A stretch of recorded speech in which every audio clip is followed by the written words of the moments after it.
জামায়াতের কোন কাজে শিবিরের পেশি শক্তি লাগে? ডক্টর মির্জা জি, গালিব। খালেদ ভাই, ধন্যবাদ। প্রথমে ধন্যবাদ আমাকে ইনভাইট করার জন্য, এবং বাকিবিল্লাহ ভাই, nice to have you here.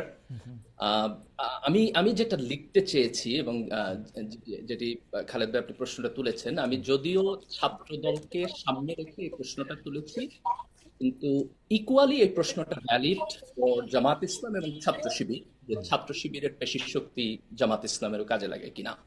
তো ফ্রেমওয়ার্কটা কি দেখেন, ফ্রেমওয়ার্কটা হলো যে বাংলাদেশে ছাত্র রাজনীতি সম্পর্কে আমাদের একটা পারসেপশন আছে। পারসেপশনটা হলো যে বড় রাজনৈতিক দল তারা চিন্তা করে যে ছাত্র সংগঠন যদি ক্যাম্পাসে খুব স্ট্রংলি অপারেট করে, তারা যদি শক্তিশালী হয়, এই যে তাদের পাওয়ার পলিটিক্স, এই পাওয়ার পলিটিক্স তাদের ক্ষমতায় থাকাকে নিশ্চিত করে, এবং তারা যদি বিরোধী দলে গিয়ে স্ট্রাগল করে, এই পাওয়ার পলিটিক্স তাদেরকে হেল্প করবে।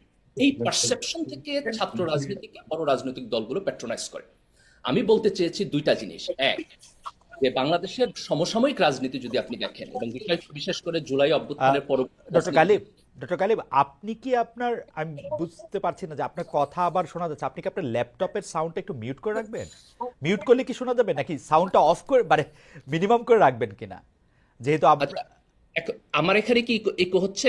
এখন ঠিক আছে, এখন ঠিক আছে, এখন বলেন। আমরা আমরা আসলে জি, আপনি কন্টিনিউ করবেন, আচ্ছা, সরি, সরি। জি, ধন্যবাদ। তো আমি যে প্রশ্নটা তুলতে চেয়েছি সেটা হলো এই ফ্রেমওয়ার্কটা ভুল। এই ফ্রেমওয়ার্কটা ভুল, তার আমি তিনটা পয়েন্ট বলবো। একটা এক্সাম্পল হলো যেটা আমি ছাত্র দলকে বলছি, যে দেখেন, যখন বিএনপি বিরোধী দলে ছিল, আওয়ামী লীগ যখন অপারেশন করছে, তখন ছাত্র দলের পেশি শক্তি দিয়ে আপনি অপারেশন ওভারকাম করতে পারেন নাই। ইকুয়ালি এটা ট্রু ছাত্র শিবিরের জন্য, যে জামাতের নেতাদেরকে যখন আওয়ামী লীগ ফাঁসি দিচ্ছে অন্যায় বিচারের মধ্য দিয়ে, শিবির সেটাকে সেই অপারেশনের এগেনস্টে দাঁড়ায় কিছু করতে পারে নাই। বরং এই গণ অভ্যুত্থান তখনই সম্ভব হয়েছে, তখন জনগণের একটা বিশাল অংশ রাস্তায় এই ফ্যাসিজমের বিপক্ষে এসে দাঁড়িয়েছে, তখন আপনি সফলতা দেখেছেন। That's point number one. Point number two হলো যে আমরা একটা চেঞ্জের মধ্য দিয়ে গিয়েছি। সেই চেঞ্জটা কি? সেই চেঞ্জটা হলো যে এখন সোশ্যাল মিডিয়া অত্যন্ত আপনার অ্যাক্টিভ, লোকের একজন আরেকজনের সাথে কানেক্ট করে সোশ্যাল মিডিয়ার মধ্য দিয়ে, এবং একটা ডিফারেন্ট স্পেস তৈরি হয়েছে। তরুণ প্রজন্ম এখন সারা দুনিয়ার যে কনসাস তার সাথে কানেক্টেড, তারা এখন আপনার সেগ্রেগেটেড না। তো এই যে একটা কমন আন্ডারস্ট্যান্ডিং তৈরি হইতেছে, অল্টারনেটিভ মিডিয়া তৈরি হইতেছে, একটা ডিফারেন্ট পাওয়ার।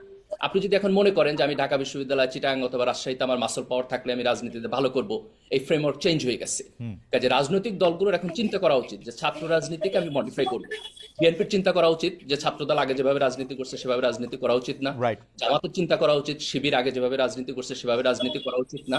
বরং আমরা এখন এমন একটা রাজনৈতিক ফ্রেমওয়ার্কে যাব যেখানে কেউ মাসল পাওয়ার দেখাবে না, যেখানে বিশ্ববিদ্যালয় ক্যাম্পাসে কোনো ছাত্র আরেকজন ছাত্রকে ফিজিক্যালি টর্চার করবে না। এটা একটা অসভ্যতা, এটা একটা criminal offence. You can do that. বিশ্ববিদ্যালয়ের শিক্ষক এবং প্রক্রিয়াল বডি এবং কালেক্টিভলি তার অ্যালামনাইদের ভূমিকা পালন করতে আচ্ছা, হবে।